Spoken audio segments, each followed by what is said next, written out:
भारत अब उन देशों को नहीं छोड़ेगा जिन्होंने सामने से या पर्दे के पीछे से पाकिस्तान की सहायता की। वैसे तो बताने की आवश्यकता नहीं, क्योंकि हम सभी जानते हैं कि पाकिस्तान की सहायता करने वालों में तुर्की और चीन है। चीन के साथ भारत का हिसाब किताब काफी लंबा चलेगा, लेकिन अब तुर्की पर भारत का बहुत बड़ा एक्शन हो गया। और यकीन मानिए, भारत ने तुर्की पर जो एक्शन लिया वह सीधे सीधे भारत का तुर्की के साथ में अप्रत्यक्ष युद्ध का ऐलान करने जैसा है। तुर्की पर हुए भारत के एक्शन की खबर बताने से पहले आपके लिए एक बहुत बड़ी जानकारी को जानना आवश्यक है।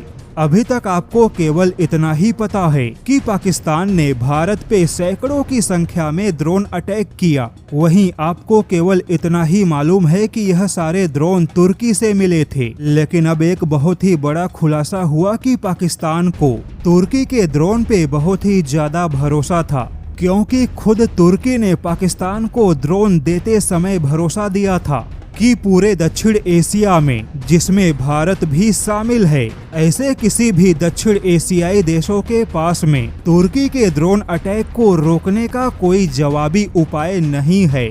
और खुद अजरबैजान ने तुर्की के ड्रोन के सफलताओं के डेटा को पाकिस्तान के साथ साझा किया, क्योंकि अजरबैजान पहले ही आर्मेनिया के साथ युद्ध में तुर्की के ड्रोन का इस्तेमाल कर चुका है। ऐसे में पाकिस्तान को भरोसा था कि उसके सैकड़ों ड्रोन अटैक से भारत खुद को बचा नहीं सकता। लेकिन भारत के मिसाइल डिफेंस ने पूरे स्थिति को पलट के रख दिया और पाकिस्तान के ड्रोन अटैक को कुचल दिया, जिससे कि पाकिस्तान के साथ अब तुर्की भी सदमे में है, क्योंकि तुर्की के ड्रोन की हवा निकल गई। लेकिन अब भारत ने तुर्की पर एक और बड़ा अटैक किया।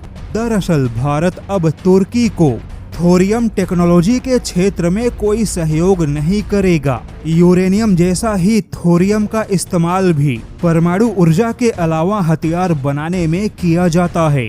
भारत के पास में लगभग 6 लाख टन से ज्यादा थोरियम का भंडार है, जो कि दुनिया के कुल भंडार का लगभग 25% होने का अनुमान है।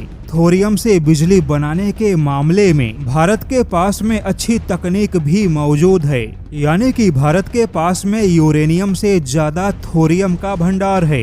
लेकिन इन दोनों का इस्तेमाल बिजली बनाने के अलावा हथियार बनाने में किया जाता है। तुर्की 2017 से ही भारत के सामने थोरियम से बिजली बनाने की तकनीक मांग रहा है। हालांकि उस समय तुर्की और भारत के बीच में रक्षा संबंध भी अच्छे थे, लेकिन भारत ने तुर्की को इस मुद्दे पर कभी कोई आश्वासन नहीं दिया। किंतु अब भारत ने तुर्की के लिए थोरियम के दरवाजे हमेशा के लिए बंद कर दिए। हालांकि तुर्की को एक और बड़ा झटका मिलने वाला है, क्योंकि भारत अब आर्मेनिया को हथियारों के खरीदारी के लिए फंड से जुड़े कुछ विशेष दर्जा देने की तैयारी कर रहा है, जिससे कि आर्मेनिया अब लोन पे और बहुत ही कम ब्याज पे भारत के हथियारों की खरीदारी करने में सक्षम होगा।